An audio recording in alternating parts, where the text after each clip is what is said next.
नागदा और आसपास के क्षेत्र में दिन भर की उमस और बादलों के बीच रविवार की शाम को अचानक तेज आंधी चलने लगी। रविवार शाम को चली तेज हवा के कारण शासकीय कला विज्ञान और वाणिज्य महाविद्यालय की बाउंड्री वाल टूट गई। घटना में 7 फीट ऊंची बाउंड्री वाल का करीब 60 फीट पूर्वी हिस्सा क्षतिग्रस्त हुआ है। दीवार टूटने से कॉलेज में मवेशी घुस रहे हैं। वापस दीवार बनवाने में 60,000 रुपए से अधिक का खर्चा आएगा। पिछले साल भी 27 मई को तेज आंधी के कारण महाविद्यालय भवन में लगे पत्रे उड़ गए थे। इसी साल फरवरी में समीक्षा बैठक हुई थी, जिसमें सांसद विधायक भी उपस्थित थे।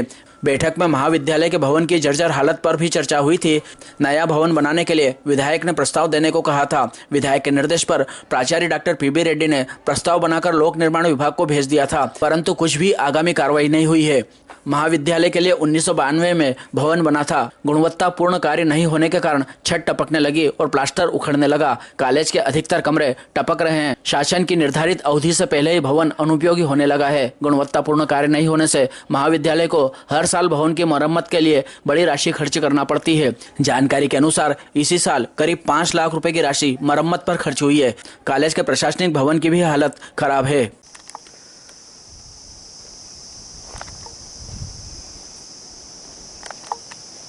कोई आए नहीं यार बताए के लिए जीवन जी बोरवेल जो है थे वो वाटर रेन वाटर हार्वेस्टिंग के लिए ये भी डालिएगा। नागदा में बालू रेत के कारण बालू रेत और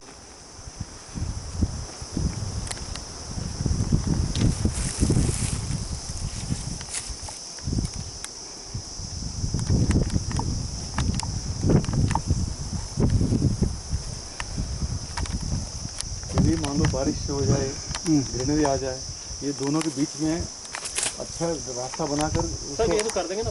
नहीं इधर भी और इधर भी।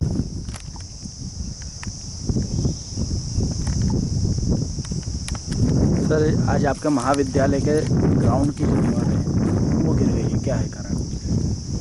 कल जो शाम को जो आंधी चली है और उसके कारण जो है वो महाविद्यालय के जो पूर्वी क्षेत्र में आता है, ये पूरा बाउंड्री वाल का जो लगभग 60-70 फीट की जो लंबाई में पूरा क्षतिग्रस्त हो गया और लगभग 20 वर्ष पुराना बाउंड्री वाल है।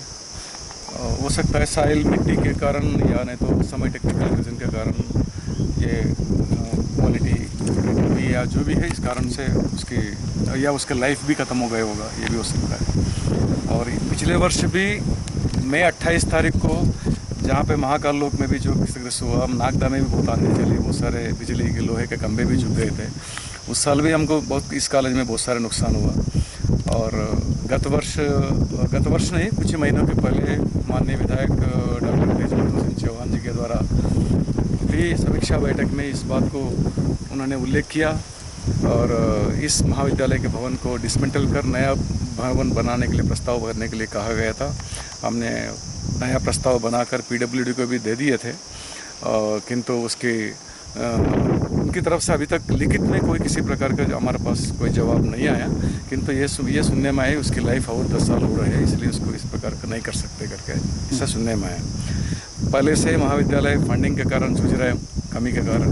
अभी इसको करना अनिवार्य है। अभी आने वाला समय में महाविद्यालय में बेंगलुरु से टीम आएगी और टीम के सामने ये इस प्रकार के क्षतिग्रस्त नहीं रख सकते और रंगाई पुताई भी करना है, बिजली या अन्य सभी प्रकार की सुविधा देंगे, तब महाविद्यालय का मूल्यांकन जो है अच्छा रहेगा, कुछ अंक देकर चले जाएंगे। तो इसको किस प्रकार साफ कराएंगे? ठीक, अभी हमने किसी ठेकेदार को पहले पीडब्ल्यूडी को लेटर लिखेंगे। आज ही हम लेटर लिखेंगे पीडब्ल्यूडी को इस प्रकार क्षतिग्रस्त का रिपेयरिंग करने के लिए। उनके पास जब उनके पास फंडिंग नहीं रहता है, फंडिंग महाविद्यालय को देना पड़ता है, उनसे एस्टिमेशन ले लेंगे पहले कितना खर्चा आने की संभावना है। उस हिसाब से हमारे पास उपलब्ध जो धन है किस मद में कितना राशि उपलब्ध है, हम कहाँ इसको ठीक कर सकते हैं, जनभागीदारी के माध्यम से या स्टाफ काउंसिल के माध्यम से मीटिंग रखकर उसको तय की जाएगी, इसको कितना जल्दी इसको ठीक किया जाए। इधर एक साइड की और बाउंड्री वाल थोड़ी सी क्षतिग्रस्त हो रही है और वो भी आगामी समय में गिर सकती है।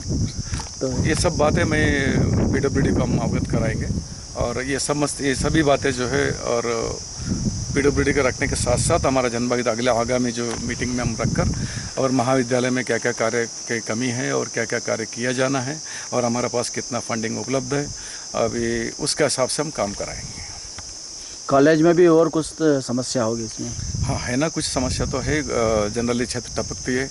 अभी शासन से अभी फ़िलहाल तो हमको लगभग 5 लाख रुपए सैंक्शन हो गए थे, तो उसमें 4.5 लाख रुपए 4,40,000 लगभग सैंक्शन हो गया था। तो उसका हमने पूरा ऊपर जो है जहाँ छत टपक रहा था वहाँ उस एरिया में हमने पूरा उसको गिट्टी वगैरह सब हमने करवा दिया। और नैक के मूल्यांकन दृष्टिगत बारिश की जो पानी को संरक्षित रखने के लिए अब हमने एक काम हमने करवाया। दान धातुओं के माध्यम से हमने जो शेड बनवाया, अभी माननीय हमारा मित्र है श्री अजय नागर ग्रेसम केमिकल डिवीजन के द्वारा उन्होंने फ्लोरिंग की सहायता की, दान में किया उन्होंने भी। और इसी प्रकार हमने सोच रहे हैं या कुछ लोग मिले जो दानदाता मिले तो कॉलेज का विकास जो है और अच्छा करने का प्रयास करेंगे। यहाँ पर जो बोरिंग है इसकी भी केबल लेवल टूटी हुई है, जली हुई है, क्या है, क्या कारण है ये भी? एक्चुअली कि इसके डायरेक्ट हमने इसका भी MPEB को लेटर लिखा हमने। ये एक्चुअली के महाविद्यालय के जो मेन बोर्ड से लगभग जो है 500 मीटर की दूरी लगभग है, और उनको हमने निवेदन किया था एक पूरा पोल यहाँ रखा जाए, क्योंकि केबल जो है कभी कभी हम ग्राउंड साफ करते वक्त कभी JCB आती है, कभी ट्रैक्टर आती है, कभी इस कारण से वो टकरा जाती है, ये ख़राब होते जा रहे हैं। हम उसको दूर करने के लिए हम उनको कहा भाई यहीं से आपको पोल लगा दिया है और यहीं से हमको, ताकि इसका लंबे समय तक इसका कोई क्षतिग्रस्त नहीं कर सकते हैं, क्योंकि बार बार इन्वेस्ट करना महाविद्यालय के पास इतना फंडिंग नहीं है। तो हम इसका भी MPEB वालों ने मेरे को आश्वासन दिया, अभी शायद हो सकता है बहुत बड़ा प्रोजेक्ट है, उस प्रोजेक्ट के तहत ये बात भी मैंने समीक्षा बैठक में उन्होंने उठाया और माननीय विधायक ने भी उन्होंने उसको मैटर को आगे बढ़ा रहा है। हो सकता है जल्दी उसका निराकरण भी हो जाएगा। नगर पालिका की तरफ से आपको पानी की व्यवस्था भी नहीं है, तो उसके लिए क्या? अभी वर्तमान में तो पानी के समस्या के कारण बहुत सारे इसमें समस्या है, चूँकि ये महाविद्यालय शहर से बहुत दूर है और शहर में गर्मी की या तीव्रता देखते हुए एक दिन छोड़कर एक दिन नगर पालिका के द्वारा पांचाल जी जब भी हम फ़ोन करते हैं तो बिल्कुल सहयोग करता है और हमारा टॉप प्रायोरिटी पर हमारा महाविद्यालय को हमेशा उन्होंने पानी एक दिन छोड़ के एक दिन एक टंकी आती है। इसलिए परीक्षा के दौरान हमारा महाविद्यालय को बच्चों का अभी तक तो कोई शिकायत नहीं हो रही है।